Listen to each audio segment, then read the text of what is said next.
ഈ പെൺകുട്ടിയാവട്ടെ യാദർശികമായി അവളുടെ boy friend അവളെ ദത്തെടുത്ത അമ്മയിൽ നിന്ന് ഒരു ബിസിനസ് കോർപ്പറേഷന് വേണ്ടിയിട്ട് പെൺകുട്ടിയെ വിവാഹം കഴിക്കാമെന്ന് പറയുന്നത് കേൾക്കുന്നു. പെൺകുട്ടിയാവട്ടെ അവനെ തെറ്റിദ്ധരിക്കുന്നുണ്ട്. കാരണം അവളുടെ സ്വത്തിന് മാത്രമേ ആ യുവാവ് വില നൽകുന്നു എന്ന് കരുതിയിട്ട്. അതുകൊണ്ട് തന്നെ അവനുമായിട്ടുള്ള വിവാഹ ദിവസമാവട്ടെ അവളുടെ ഇളയ സഹോദരൻ വിവാഹത്തിൽ നിന്ന് ഓടിപ്പോവാനായി അവളെ നിർബന്ധിക്കുന്നുണ്ട്. തന്റെ സ്വത്തിന് മാത്രമേ അവൻ വില നൽകിയിട്ടുള്ളൂവെന്നും അവളെ ഒരിക്കലും സ്നേഹിച്ചിട്ടില്ല എന്ന് കരുതിയ പെൺകുട്ടിയാവട്ടെ ഇളയ സഹോദരനോടൊപ്പം ആ വിവാഹത്തിൽ നിന്ന് ഓടിപ്പോൻ ശ്രമിക്കുന്നുണ്ട്. അങ്ങനെ രക്ഷപ്പെടാൻ ശ്രമിച്ച പെൺകുട്ടിയെയും അവളുടെ സഹോദരനെയും ഒരു ട്രക്ക് ഇടിക്കാൻ വരുന്നുണ്ട്. ഈ സമയത്ത് അവളുടെ സഹോദരനാവട്ടെ അവളെ തള്ളി മാറ്റുന്നുണ്ട്. യുവാവിനെ ട്രക്ക് ഇടിക്കുന്നുമുണ്ട്. അവളെ രക്ഷിക്കുന്നതിനിടയിൽ വണ്ടി ഇടിച്ച് അവളുടെ സഹോദരനാവട്ടെ കോമയിലേക്ക് പോകുന്നുണ്ട്. അവളുടെ ബോയ് ഫ്രണ്ടിനാവട്ടെ തീർച്ചയായിട്ടും അവളുടെ സഹോദരനെ രക്ഷിക്കാനുള്ള പ്രഗത്ഭരായ മെഡിക്കൽ സംഘത്തെ നിയോഗിക്കാൻ സാധിക്കുമെന്ന് മനസ്സിലാക്കിയ പെൺകുട്ടിയാവട്ടെ അവന്റെ കാൽക്കൽ വീണ് തന്റെ സഹോദരനെ രക്ഷിക്കണമെന്ന് അപേക്ഷിക്കുന്നുണ്ട്. എന്നാൽ യുവാവട്ടെ ആകെ ഹൃദയം തകർന്നു നിൽക്കുകയായിരുന്നു. കാരണം അവൾ വിവാഹവേദിയിൽ നിന്ന് ഓടിപ്പോൻ ശ്രമിച്ചത് കൊണ്ട് തന്നെ. അങ്ങനെ മനസ്സിന് ഒരുപാട് വേദനയേറ്റ ആ യുവാവട്ടെ മെഡിക്കൽ സംഘത്തെ നിയോഗിക്കാം, പക്ഷേ അതിനുള്ള ചിലവുകൾ അവൾ തന്നെ വഹിക്കണമെന്ന് പറയുന്നു. അതുമാത്രമല്ല ഇനി അവന്റെ മെഡിക്കൽ എക്സ്പെൻസസ് കൂടി താൻ ചെയ്യണമെന്നുണ്ടെങ്കിൽ പെൺകുട്ടി ഓരോ തവണയും അവന്റെ കാൽക്കൽ വീണ് അപേക്ഷിക്കണമെന്ന രീതിയിൽ അവൻ അവളെ അപമാനിച്ച് സംസാരിക്കുന്നുണ്ട്.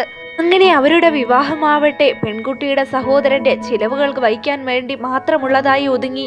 താൻ ജീവന് തുല്യം സ്നേഹിച്ചിരുന്ന പെൺകുട്ടിയിൽ നിന്ന് ഇങ്ങനെ ഒരു പ്രവൃത്തി ഉണ്ടാവുമെന്ന് ഒരിക്കലും അവൻ കരുതിയിരുന്നില്ല. അതുകൊണ്ട് തന്നെ അവരിരുവരുടെയും വിവാഹം യുവാവ് പബ്ലിക് ആക്കിയിരുന്നില്ല. അങ്ങനെ ഇരിക്കെയാണ് പെൺകുട്ടി ധാരാളം മരുന്നുകളുമായി വീട്ടിലേക്ക് വരുന്നത് യുവാവിന്റെ ശ്രദ്ധയിൽപ്പെടുന്നത്.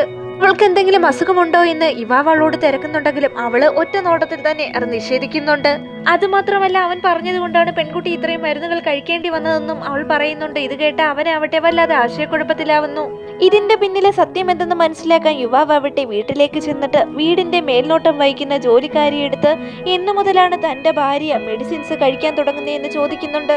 ആ സ്ത്രീ ആവട്ടെ യുവാവിനോട് പറയുന്നുണ്ട് അവരിരുവരുടെയും വിവാഹശേഷം പെൺകുട്ടി എല്ലാ ദിവസവും ഇതുപോലെ മരുന്നുകൾ കഴിക്കാറുണ്ടെന്ന്. അതുമാത്രമല്ല എല്ലാ മാസവും ഒരു കൂട്ടം ഡോക്ടേഴ്സും ഇങ്ങോട്ടേക്ക് വരും അവളെ ചെക്ക് ചെയ്യാനായിട്ട്. അത് അവൻ പറഞ്ഞിട്ട് വന്നതാണെന്നാണ് ആ പെൺകുട്ടി പറയാറുള്ളതെന്നാണ് ആ ജോലിക്കാരി പറയുന്നത്. എന്തോ പ്രശ്നമുണ്ടെന്ന് യുവാവിന് മനസ്സിലാവുന്നുണ്ട്. അതുകൊണ്ട് തന്നെ ഇതിന്റെ പിന്നിലെ സത്യം കണ്ടുപിടിക്കാനായി അസിസ്റ്റന്റിനെ അയാൾ ഏർപ്പാടാക്കുന്നു.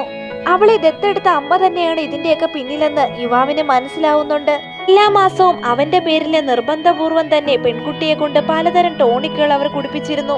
ഇതിന്റെ പിന്നിലെ കാരണം എന്തെന്ന് വെച്ചാൽ യുവാവ് വളരെയധികം പവർഫുൾ ആയിട്ടുള്ള ഒരു ഫാമിലിയിൽ നിന്നാണ് വരുന്നത്. ഉടനടി തന്നെ പെൺകുട്ടി പ്രഗ്നന്റ് ആയി അവർക്കൊരു അനന്തരാവകാശിയെ കൊടുക്കണമെന്നായിരുന്നു അവരുടെ ആവശ്യം. യുവാവിന്റെ കുഞ്ഞിന്റെ അമ്മയെ അവന് നല്ലൊരു ഭാര്യയായിരിക്കാൻ വേണ്ടിയിട്ട് അവളുടെ ജോലി വരെ അവർ തെറിപ്പിച്ചു കളയുന്നുണ്ട്.